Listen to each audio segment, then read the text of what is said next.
नमस्कार, सुपरफास्ट बिहार झारखंड में आप सभी का स्वागत है और मैं हूं आपके साथ कल्याण झा। चलिए तेज अंदाज में देखते हैं खबरों को।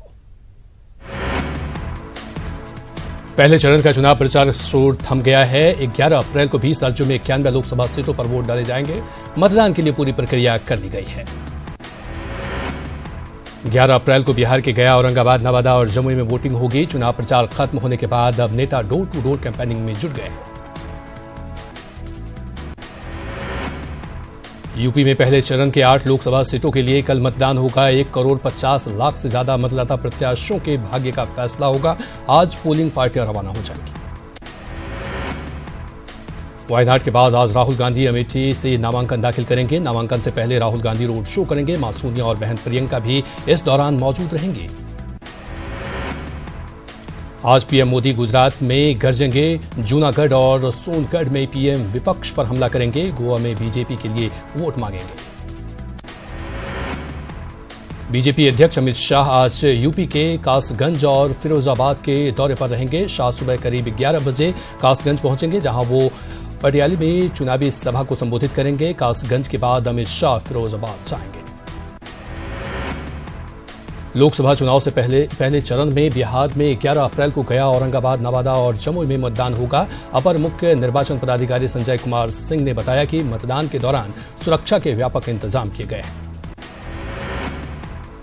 चुनाव के दौरान 2 हेलीकॉप्टर और 1 एयर एम्बुलेंस तैनात किया गया है। पहले चरण के मतदान के लिए 7,486 बूथ बनाए गए हैं, जबकि 70,38,000 वोटर मतदान में हिस्सा लेंगे। सभी बूथ पर केंद्रीय सुरक्षा बल के जवान तैनात होंगे। भागलपुर के जगदीशपुर में मुख्यमंत्री नीतीश कुमार ने जेडीयू प्रत्याशी अजय मंडल के पक्ष में चुनावी सभा को संबोधित किया। नीतीश ने बिना नाम लिए तेजस्वी यादव और कांग्रेस नेताओं पर प्रहार किया।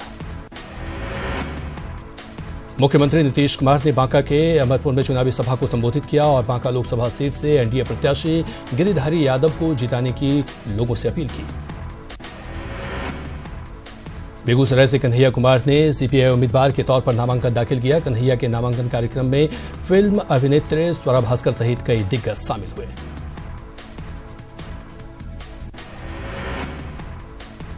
बेगूसराय में नॉमिनेशन के बाद कन्हैया कुमार ने एक जनसभा को संबोधित किया। इस दौरान जिग्नेश मेवानी, फिल्म अभिनेत्री स्वरा भास्कर, जेएनयू के पूर्व उपाध्यक्ष शहला रशीद सहित कई नेता मौजूद रहे। कन्हैया ने गिरिराज सिंह और पीएम मोदी पर निशाना साधा। समस्तीपुर के उजियारपुर लोकसभा क्षेत्र से उपेंद्र कुशवाहा ने आज अपना नामांकन का पर्चा दाखिल किया। पूर्व केंद्रीय मंत्री उपेंद्र कुशवाहा इस दौरान बीजेपी प्रत्याशी नित्यानंद राय पर हमला बोला और कहा, जनता चुनाव में उन्हें जवाब देगी। पीएम नरेंद्र मोदी के चौकीदार होने के बाद उनके समर्थकों में चौकीदार बनने का क्रेज है। बिहार बीजेपी कार्यालय में नमो मर्चेंडाइज दुकान सज गई है, जहां नमो टी शर्ट, मुखौटा, कैप और घड़ी की जमकर खरीदारी हो रही है। स्वास्थ्य मंत्री मंगल पांडे ने छपरा के मसरक में एनडीए कार्यकर्ताओं को संबोधित किया। इस मौके पर मंगल पांडे ने महागठबंधन पर जमकर हमला बोला और कहा कि महागठबंधन वाले सिर्फ शराब और ताड़े बेचने की बात करते हैं। पटना साहिब सीट से भाजपा प्रत्याशी रविशंकर प्रसाद ने सैदपुर के नंदनगर में नागरिक अभिनंदन समारोह में भाग लिया। रविशंकर प्रसाद ने जनसभा को संबोधित करते हुए प्रधानमंत्री नरेंद्र मोदी को दोबारा प्रधानमंत्री बनाए जाने का संकल्प दोहराया। बीजेपी के बागी सुंदेश्वर राम ने समस्तीपुर लोकसभा सीट से पर्चा दाखिल कर दिया है। सुंदेश्वर एलपीजे उम्मीदवार रामचंद्र पासवान को चुनौती देंगे। चंदेश्वर राम ने कहा कि रामचंद्र पासवान से इलाके की जनता नाराज है। दानापुर में रामकृपाल यादव ने एनडीए कार्यकर्ताओं के साथ बैठक की। बैठक में एनडीए को मजबूत बनाने और 40 सीटों पर विजय हासिल करने को लेकर रणनीति पर चर्चा हुई। रामकृपाल यादव ने कहा कि देश में नरेंद्र मोदी की लहर है। पटना बीजेपी कार्यालय में बीजेपी ने अपने संकल्प पत्र को जारी किया। इस दौरान रविशंकर प्रसाद ने कांग्रेस पर जमकर निशाना साधा। वहीं भूपेंद्र यादव ने संकल्प पत्र की मुख्य बातों को बताया। आरजेडी नेता तेज प्रताप यादव न्यूज 18 के रिपोर्टर बन गए। चुनाव प्रचार के दौरान तेज प्रताप ने न्यूज 18 के माइक थाम ली और रिपोर्टिंग करने में लग गए। पाटलिपुत्रा संसदीय क्षेत्र में महागठबंधन के प्रत्याशी मीसा भारती नौबतपुर के बागपा माले के कार्यालय पहुंचकर कार्यकर्ताओं को संबोधित किया। मीसा भारती ने बीजेपी प्रत्याशी रामकृपाल यादव पर जमकर निशाना साधा। बिहार में जेएमएम के लिए तीर सिंबल पर चुनाव लड़ना मुश्किल हो गया है। मामला अदालत में होने की वजह से चुनाव आयोग ने जेएमएम की तीर सिंबल देने से इनकार कर दिया है। 5वें चरण के चुनाव के लिए हजारीबाग, कोडरमा, रांची और खूंटी लोकसभा क्षेत्र के लिए चुनाव की अधिसूचना आज से जारी हो गई। नामांकन के पहले दिन की हजारीबाग लोकसभा सीट से बीजेपी प्रत्याशी जयंत सिन्हा अपना पर्चा भरेंगे। लोहरदगा लोकसभा सीट से कांग्रेस प्रत्याशी विधायक सुखदेव भगत ने अपना नामांकन भरा। सुखदेव भगत ने पार्टी का उन पर भरोसा जताने को लेकर खुशी जाहिर की और बीजेपी पर निशाना भी साधा। लोहरदगा लोकसभा सीट के लिए कांग्रेस प्रत्याशी के नामांकन के बाद एक चुनावी सभा को आयोजित किया गया। इस चुनावी सभा में कांग्रेस नेता सुबोध कांत सहाय के साथ जेबीएम नेता बंधु तिर्की ने शिरकत की। गिरिडीह में यूपीए घटक दलों की बैठक हुई। बैठक में जेबीएम सुप्रीमो और कोडरमा से महागठबंधन के प्रत्याशी बाबूलाल मरांडी की जीत सुनिश्चित करने पर चर्चा की गई। मौके पर बाबूलाल ने कहा कि कांग्रेस के चुनावी घोषणा पत्र में सभी वर्गों का ख्याल रखा गया है। पोलेविरा से कांग्रेस विधायक विक्सल कोनगाड़ी ने दावा किया है कि लोहरदगा लोकसभा सहित झारखंड की सभी सीटों पर कांग्रेस के उम्मीदवार की जीत होगी। उन्होंने कहा कि बीजेपी सरकार की कार्यशैली से लोग काफी नाराज हैं। गोड्डा लोकसभा सीट के लिए महागठबंधन से जेबीएम के प्रत्याशी प्रदीप यादव गांव-गांव जाकर वोटरों के पीछे खूब पसीना बहा रहे हैं। प्रदीप यादव का दावा है कि अगर वो सांसद बने तो क्षेत्र में पेयजल की समस्या खत्म कर देंगे। धनबाद से कांग्रेस प्रत्याशी कृत्य आजाद के नाम की घोषणा होते ही बोकारो में विरोध के स्वर उठने लगे हैं। मुस्लिम समाज के एक वर्ग अंजुमन अल अंसार ने बिहारी उम्मीदवार का विरोध किया है और कांग्रेस से फैसला बदलने की मांग की है। गिरिडीह के श्याम मंदिर में लोकसभा चुनाव की तैयारी को लेकर बीजेपी कार्यकर्ताओं की एक बैठक हुई। बैठक में दावा किया गया कि झारखंड में महागठबंधन का कोई अस्तित्व नहीं है। वहीं कांग्रेस के घोषणा पत्र को छलावा बताया गया। लोकसभा चुनाव को लेकर उपराजधानी दुमका में चुनावी हलचल तेज होने लगी है। कल्याण मंत्री लुइस मरांडी ने सदर प्रखंड के कई गांवों में जनसंपर्क अभियान चलाया। मंत्री ने बीजेपी प्रत्याशी सुनील सोरेन के पक्ष में मतदान की अपील की। नरेंद्र मोदी को फिर से प्रधानमंत्री बनाने के लिए मुस्लिम राष्ट्रीय मंच द्वारा अभियान चलाया जा रहा है। मंच की प्रदेश संचालक फरहाना खातून ने कहा कि मोदी सरकार द्वारा मुस्लिम समुदाय के विकास के लिए किए गए कार्यों की जानकारी दी जा रही है। जमशेदपुर में जेडीयू नेता सालखन मुर्मू पर आचार संहिता उल्लंघन मामले में हुए दर्ज केस पर जेडीयू ने आपत्ति जताया है। भगवान सिंह कुशवाहा के नेतृत्व में मुख्य निर्वाचन पदाधिकारी एल ख्यांते से शिष्टमंडल ने मुलाकात की और कार्रवाई पर नाराजगी जताई। गुमला के नगर भवन परिसर में आयोजित कांग्रेस की आम सभा में लोगों की भीड़ को अचानक आई बारिश से परेशानियों का सामना करना पड़ा। बारिश के कारण लोगों ने कुर्सी को ही छाता बना लिया। साहिबगंज में एसपी जनार्दन ने चुनाव को लेकर सुरक्षा तैयारी की समीक्षा की। साथ ही तमाम थानेदारों को रूट मैप और सिक्योरिटी को लेकर कई दिशा निर्देश भी दिए। 11 अप्रैल को होने वाले मतदान को लेकर औरंगाबाद जिला प्रशासन ने सारी तैयारी पूरी कर ली है। डीएम तथा एसपी ने बताया कि नक्सल प्रभावित इलाकों में अर्धसैनिक बलों की तैनाती की जाएगी। मतदाताओं से भयमुक्त होकर मतदान की अपील की गई। लोकसभा चुनाव को लेकर पटना साहिब और पाटलिपुत्र लोकसभा क्षेत्र के लिए प्रशासनिक तैयारी लगातार चल रही है। क्राइम कंट्रोल के लिए 107 लोगों पर सीसीए की सिफारिश की गई है। शराबबंदी कानून के तहत भी कार्रवाई जारी है। वैशाली जिला प्रशासन ने लोकसभा चुनाव में पूरी सुरक्षा का भरोसा दिया है। जिलाधिकारी राजीव रोशन ने कहा कि मतदान के लिए पर्याप्त संख्या में पुलिस बलों की तैनाती की जाएगी। उपद्रवी तत्वों को जिला बदर किया जाएगा। मुंगेर में मतदाताओं को जागरूक करने के लिए दिव्यांग मतदाताओं ने निकाली रैली। डीएम ने माला पहनाकर सभी दिव्यांग मतदाताओं को आमंत्रण पत्र दिया। मुंगेर लोकसभा चुनाव के लिए नामांकन करने आए बसपा के प्रत्याशी और पुलिस ने गिरफ्तार कर लिया है। नामांकन के बाद प्रत्याशी को गिरफ्तार कर लिया गया। बसपा प्रत्याशी पूर्व के 2 मामलों में फरार चल रहा है। छत्तीसगढ़ के दंतेवाड़ा में हुई नक्सली घटना के बाद गया जिला प्रशासन ज्यादा सतर्क हो गई है। नक्सली क्षेत्र को डिमाइनिंग करने का काम जारी है। साथ ही सभी संबंधित इलाके में अर्धसैनिक बलों के साथ सर्च चलाया जा रहा है। मुंगेर में 11 अप्रैल को होने वाले लोकसभा चुनाव को लेकर प्रशासन पूरी तरह चौकस और चौकन्ना है। गश्ती टीम ने 2 शक्तिशाली केन बम बरामद किया है।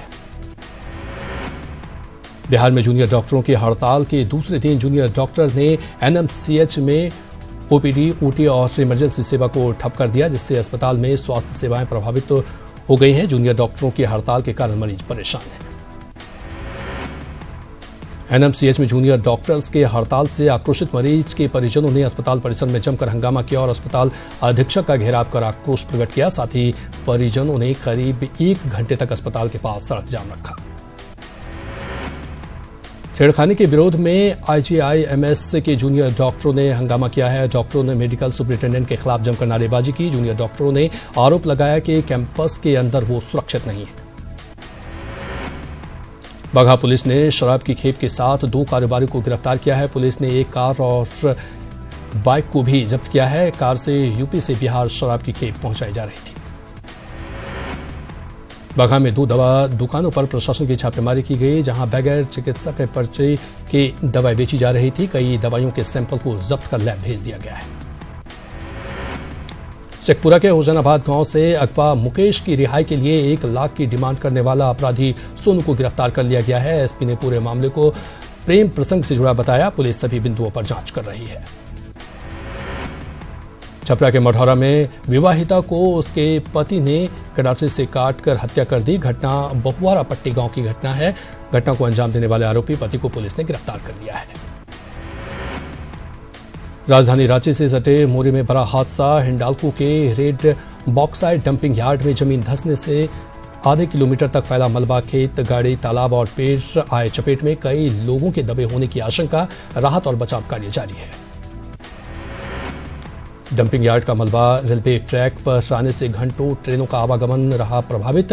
कड़ी मशक्कत के बाद एक रेलवे ट्रैक पर परिचालन शुरू किया गया। पाकुड़ के नाबालिग हिबुर रहमान की हत्या की गुत्थी 2 दिनों बाद सुलझ गई। बताया जा रहा है कि नाबालिग आरोपी और उसके प्रेमिका के बीच हिबुर रहमान आ रहा था, जिसके बाद नाबालिग प्रेमी ने अपने दोस्त के साथ मिलकर हिबुर की हत्या कर दी।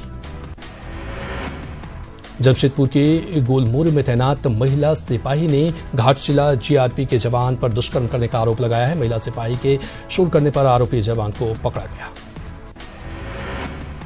रांची में राजभवन के पास बियर से भरी ट्रक शराबी चालक की वजह से पलट गई। सड़क पर बिक्री बियर की बोतलों को पुलिस के पहुंचने तक लोगों ने जमकर लूटा।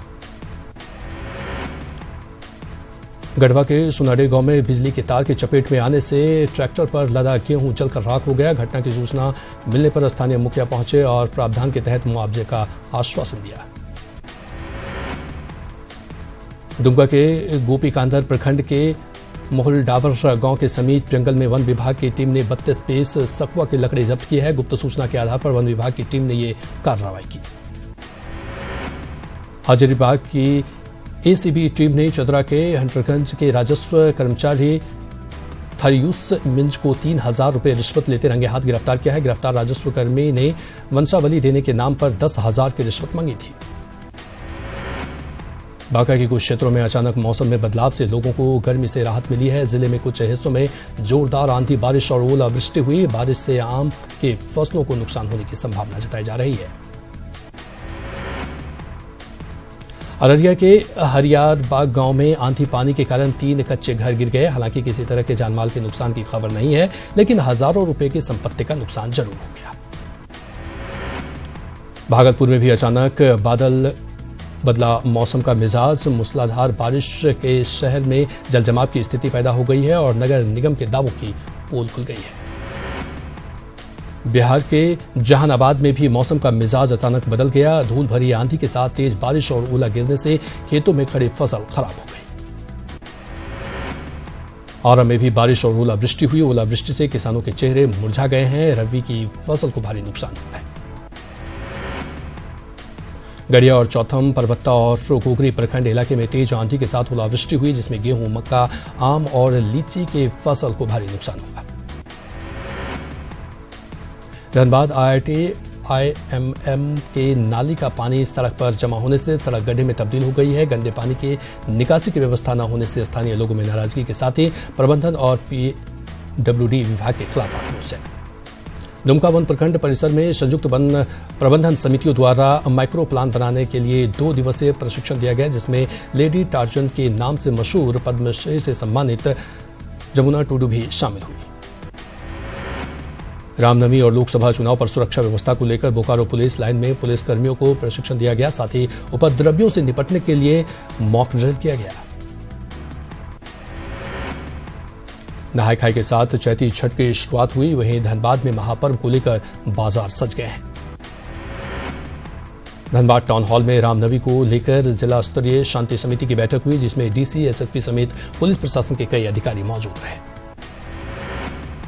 मुंगेर में रामनवमी और चैती दुर्गा पूजा विसर्जन को लेकर उप विकास आयुक्त ने राजनीतिक दलों के साथ मीटिंग की। उप विकास आयुक्त ने रामनवमी में शांतिपूर्ण जुलूस निकालने का निर्देश दिया। चुनाव के बीच रामनवमी के त्योहार को लेकर झारखंड पुलिस ने पुख्ता इंतजाम किए हैं। संवेदनशील स्थानों की सुरक्षा बढ़ाने के साथ ही सोशल मीडिया पर भी पैनी नजर रखी जा रही है। राम भक्तों के जयकारे से मंगलवार को पूरा रांची शहर भक्तिमय नजर आया। रामनवमी के अंतिम मंगलवारी जुलूस को महावीर चौक से पूरे गाजे बाजे के साथ निकाला गया। इस दौरान राम भक्तों ने तलवारबाजी भी की। हाजीपुर की जेआरपी ने वंचित और गरीब बच्चों को मुफ्त में शिक्षा देने की शुरुआत की है। इसके तहत पहले चरण में 40 गरीब बच्चों का चयन किया गया। जेआरपी के पुलिसकर्मियों से लेकर अधिकारी तक बच्चों को मुफ्त शिक्षा देंगे। सुप्रीम कोर्ट में आज से तय हो जाएगा कि राफेल विमान सौदे में आगे सुनवाई होगी या नहीं। सुप्रीम कोर्ट इस मामले में पुनर्विचार याचिकाओं पर फैसला सुनाएगा। अदालत ने साफ किया है कि सबसे पहले वो केंद्र सरकार के प्रारंभिक आपत्तियों पर फैसला सुनाएगी। छत्तीसगढ़ के दंतेवाड़ा में बीजेपी के चुनावी काफिले पर हमला हुआ है। हमले में एमएलए समेत 5 पुलिसकर्मियों की मौत हो गई है। पुलिस महानिदेशालय ने कहा कि सुरक्षा की अनदेखी से ये हादसा हुआ है। केंद्र सरकार ने रूस में बने 464 T-90 टैंक खरीदने की मंजूरी दे दी है। 13,500 करोड़ के इस रक्षा डील में रूस निर्मित T-90 टैंक भारत को सौंपे जाएंगे। आईपीएल के 23वें मैच में धोनी के धुरंधरों ने दिनेश कार्तिक के नाइट राइडर को 7 विकेट से रौंद दिया। लचर बल्लेबाजी करते हुए कोलकाता ने चेन्नई को 20 ओवर में 109 रनों का लक्ष्य दिया था, जिसे सुपर किंग्स ने 3 विकेट खोकर हासिल कर लिया।